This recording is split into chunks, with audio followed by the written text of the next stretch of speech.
뮤직교회 교과연구 시간에 오신 성도님들을 주님의 이름으로 환영합니다. 이번 주 저희는 그리스도의 탁월함이라는 총주제로 골로새서에 등장하는 예수 그리스도에 관해서 함께 묵상하겠습니다. 이번 연구를 통해서 연구하는 우리 모든 성도님들이 예수님을 더욱 깊이 알게 되고 그분을 더욱 닮아가는 특별한 한 주가 되기를 소망합니다. 다 함께 기도로서 일요일 교과 연구를 시작하겠습니다. 사랑의 하나님, 오늘 저희는 성경 속에 감추어진 하나님의 형상이라는 거룩한 신비를 탐구하고자 합니다. 우리를 하나님의 모양대로 지으신 그 첫 마음과 죄로 깨어진 그 형상을 회복하기 위하여서 이 땅에 오신 예수 그리스도의 은혜를 깨닫게 하여 주시옵소서. 이 시간을 통해 우리의 눈이 열려서 보이지 않는 하나님을 보게 하시고 우리의 삶이 그분의 성품을 비추는 거울이 될 수 있도록 인도하여 주시옵소서. 이 모든 교과 연구의 시간을 주님께서 인도하실 것을 믿고 감사드리오며 우리를 사랑하시는 예수 그리스도 이름으로 간절히 기도드리옵나이다. 아멘. 월요일 교과 연구의 주제는 보이지 않는 하나님의 형상입니다. 여러분은 오늘 거울을 보셨습니까? 거울이나 사진은 우리의 겉모습을 보여주지만 그것은 2차원적인 평면에 불과합니다. 조각상은 조금 더 입체적이지만 생명력이 또한 없죠. 성경이 말하는 형상이라는 단어도 이와 비슷합니다. 때로는 눈에 보이는 모양을 뜻하지만 성경이 궁극적으로 가리키는 하나님의 형상은 그보다 훨씬 광범위하며 생생한 하나님의 실체를 의미하고 있죠. 먼저 성경 본문이 말하는 형상의 의미를 살펴보겠습니다. 다 함께 창세기 1장 26절에서 27절을 읽어보겠습니다. 하나님이 이르시되 우리의 형상을 따라 우리의 모양대로 우리가 사람을 만들고 그들로 바다의 물고기와 하늘의 새와 가축과 온 땅과 땅에 기는 모든 것을 다스리게 하자 하시고 하나님이 자기 형상 곧 하나님의 형상대로 사람을 창조하시되 남자와 여자를 창조하시고 성서학적으로 창세기의 이 말씀은 인간이 하나님의 외형을 닮았다라는 뜻이 아니라 하나님의 통치 대리자로서의 기능과 하나님과 인격적 교제를 나눌 수 있는 영적 성품을 부여받았다라는 것을 의미합니다. 이어서 창세기 5장 3절을 읽어보겠습니다. 아담은 130세에 자기의 모양, 곧 자기의 형상과 같은 아들을 낳아 이름을 셋이라 하였고 셋이 아담의 모양과 형상대로 태어난 것처럼 인간은 하나님의 친밀한 관계를 맺는 존재로서 창조되었습니다. 그러나 죄는 이 아름다운 거울을 깨뜨려 버렸죠. 우리는 여전히 하나님의 형상을 품고 있지만 그것은 매우 심각하게 손상되고 왜곡된 상태라는 것입니다. 고린도전서 15장 49절과 고린도후서 3장 18절은 이렇게 말하고 있습니다.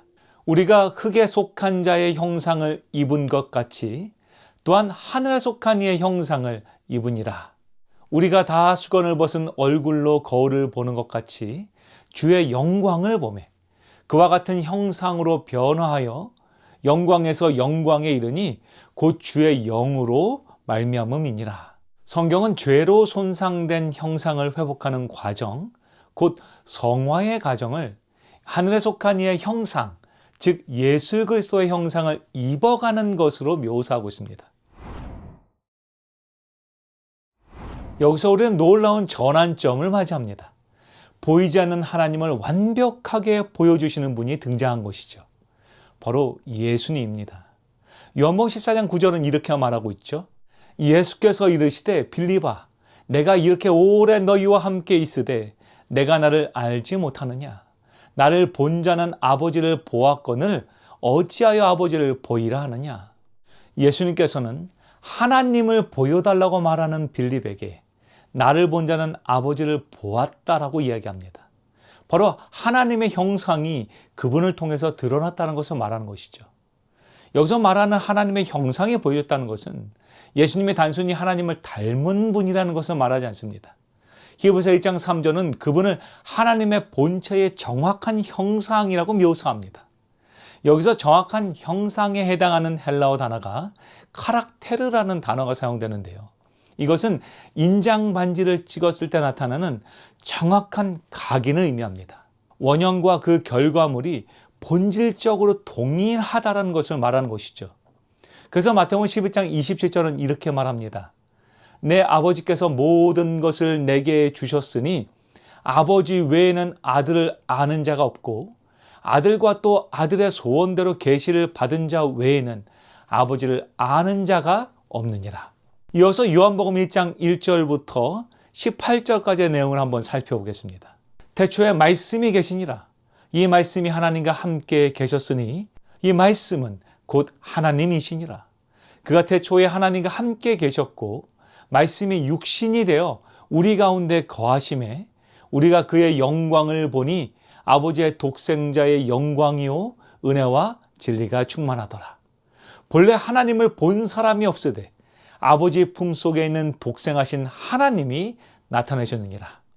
요한은 예수님이 태초부터 계셨던 말씀, 곧 로고스라고 말하며 하나님을 보여줄 수 있는 분 역시 유일한 하나님이신 예수님임을 증언하고 있는 것이죠. 예수님은 당시 유대인들에게 자신이 누구인지 설명하실 때 구약의 가장 강력한 하나님의 성호를 사용하셨습니다. 출애굽기 3장 14절에서 하나님은 자신을 나는 스스로 있는 자니라 라고 계시하셨습니다. 이것을 헬라어 역본으로 살펴보면 이것은 에고 에임이라는 단어가 사용되죠. 예수님은 요한복음에서 이 표현을 반복해서 사용하셨습니다. 예수께서 이르시되 나는 생명의 떡이니 내게 오는 자는 결코 줄이지 아니할 터이요 나를 믿는 자는 영원히 목마르지 아니하리라.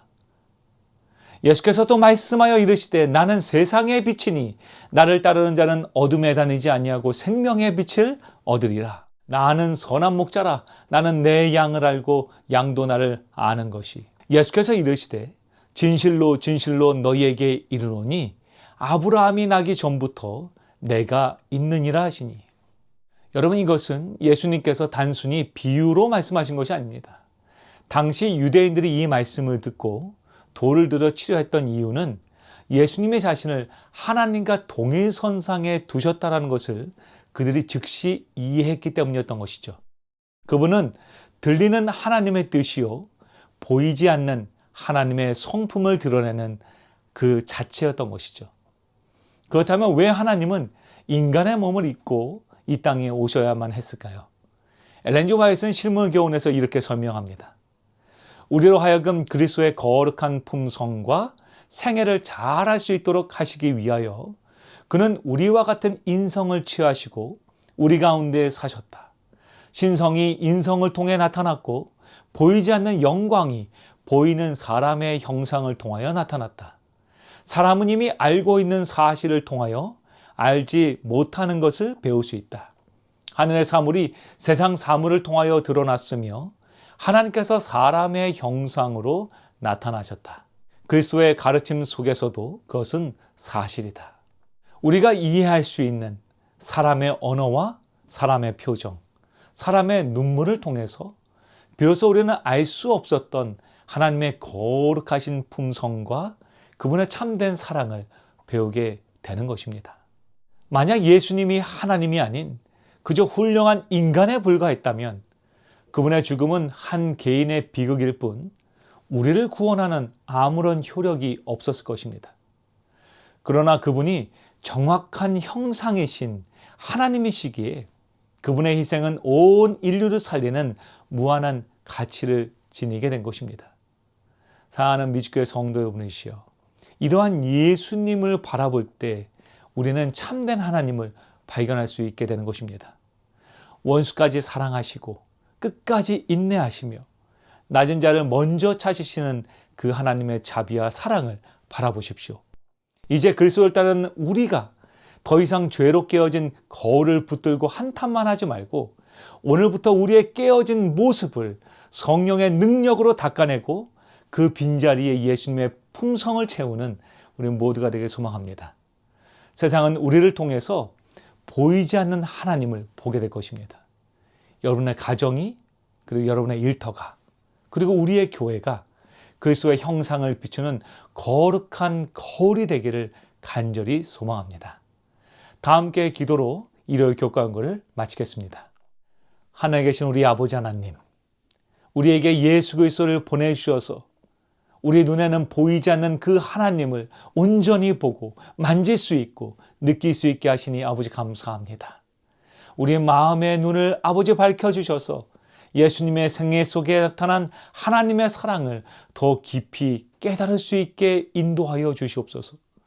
주님, 우리가 세상으로 나아갈 때 우리 안에 계신 그리스도의 형상이 우리의 말과 행동을 통해서 드러날 수 있게 축복하여 주시옵소서.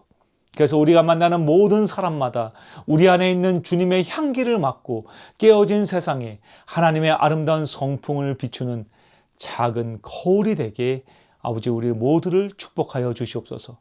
아버지, 이 사역을 감당하기 위하여 오늘 우리 안에 하나님의 형상을 온전히 회복시켜 주시옵소서.